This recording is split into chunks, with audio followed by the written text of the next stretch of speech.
നമസ്കാരം. പുതിയൊരു വീഡിയോയിലേക്ക് സ്വാഗതം. ഇന്ന് ഹോളി. എല്ലാവർക്കും ഹോളി ആശംസകൾ. എന്താണ് ഹോളി? എന്തുകൊണ്ട് നമ്മൾ ഹോളി സെലിബ്രേറ്റ് ചെയ്യുന്നു എന്ന് എത്ര പേർക്കറിയാം?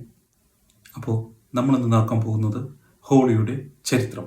ഹോളിക എന്ന അസുര സ്ത്രീയിൽ നിന്നാണ് ഹോളി എന്നൊരു വാക്ക് ഉണ്ടായത്. ആരായിരുന്നു ഹോളിക? നമുക്കെല്ലാവർക്കും അറിയാം നരസിംഹാവതാരം. ആ നരസിംഹാവതാരത്തിന് കാരണമായത് പ്രഹ്ലാദൻ എന്നൊരു ബാലനും ഹിരണ്യകശിപു എന്ന പ്രഹ്ലാദൻ്റെ രാക്ഷസനായ പിതാവുമായിരുന്നു. ഹിരണ്യകശിപുവിൻ്റെ സഹോദരിയായിരുന്നു ഹോളിക. ഹിരണ്യകശിപു താൻ ഒരു ബലവാനാണെന്നും താൻ മരണപ്പെടില്ല എന്നുമുള്ള ഒരു ചിന്ത ഹിരണ്യകശിപുവിനുണ്ടായിരുന്നു. മനുഷ്യനും മൃഗവുമല്ലാത്ത ഒരാളും പകലും രാത്രിയുമല്ലാത്ത സമയത്താണ് തന്നെ നിഗ്രഹിക്കണം. അപ്പോൾ അങ്ങനെ ഒരു സംഭവം ഒരിക്കലും നടക്കില്ല എന്നൊരു അഹങ്കാരം ഹിരണ്യകശിപുവിനുണ്ടായിരുന്നു. എന്നാൽ ഹിരണ്യകശിപുവിൻ്റെ മകനായ ശ്രീ പ്രഹ്ലാദൻ താൻ വളരെയധികം വിഷ്ണു ഭക്തനായിരുന്നു. അപ്പോൾ തന്നെ വിഷ്ണുവിനെ പൂജിക്കുന്നതിനോട് ഹിരണ്യകശിപുവിന് ഒരിക്കലും താല്പര്യമുണ്ടായിരുന്നില്ല.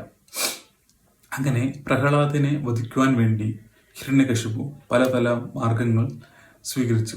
പക്ഷേ അതിൽ നിന്നെല്ലാം ഭഗവാൻ വിഷ്ണു പ്രഹ്ലാദനെ രക്ഷിക്കുകയുണ്ടായി.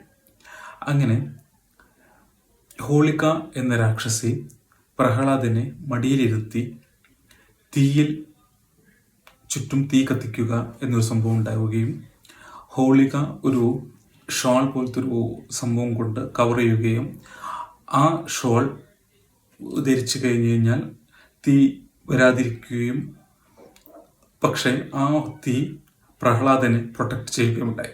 അങ്ങനെ ഹോളിക തീയിൽ വെന്തു മരിക്കുകയുമുണ്ടായി. അതാണ് ഹോളിയുടെ ചരിത്രം. നന്മയുടെയും ഭക്തിയുടെയും ജയമാണ് ശ്രീ പ്രഹ്ലാദനെ രക്ഷിച്ചത് എന്നും അതുകൊണ്ട് ഹോളിയുടെ തലേ ദിവസം ഒരു അഗ്നികുണ്ഡം ഉണ്ടാക്കി അതിനടുത്ത് ആഘോഷിക്കുന്ന ഒരു ആഘോഷമെല്ലാം ഉണ്ട്. അതെല്ലാം ഹോളിയുടെ ഭാഗമാണ്. എന്നാൽ നിറങ്ങളുടെ ഉത്സവം പിറ്റേ ദിവസം, അതായത് ഈ മരണപ്പെട്ടതിൻ്റെ ഈ തീയിൻ്റെ ഉത്സവം കഴിഞ്ഞതിൻ്റെ പിറ്റേ ദിവസം നിറങ്ങളുടെ ഉത്സവം കൊണ്ടാടുകയും ചെയ്യുന്നു. മഹാവിഷ്ണു നരസിംഹാവതാരം എടുത്ത് ഹിരണ്യകശിപുവിനെ വധിച്ചു എന്നെല്ലാം നമുക്കറിയാവുന്നതല്ലേ. അപ്പോൾ ഒരു മനുഷ്യൻ്റെ ഭക്തിയാണ്, ഒരു മനുഷ്യൻ ദൈവത്തിലെല്ലാം സമർപ്പിച്ചതിൻ്റെ ഭക്തി, അതാണ് ഹോളിയിൽ നിന്ന് നമ്മൾ പഠിക്കേണ്ടത്. ഈ ഹോളിക്ക് വേറൊരു കഥയും കൂടിയുണ്ട്. ഭഗവാൻ കൃഷ്ണൻ ഗോപികമാരുടെ കൂടെ കളിച്ചതിൻ്റെ, നിറങ്ങൾ ഒഴിച്ച് കളിച്ചതിൻ്റെ, അതായത് ഓടക്കുഴലിൽ നിറങ്ങൾ ഒഴിച്ചു കളിച്ചതിൻ്റെ ഓർമ്മയ്ക്കായിട്ടാണെന്ന് വേറൊരു കഥയും. എല്ലാവർക്കും ഹോളി ആശംസകൾ.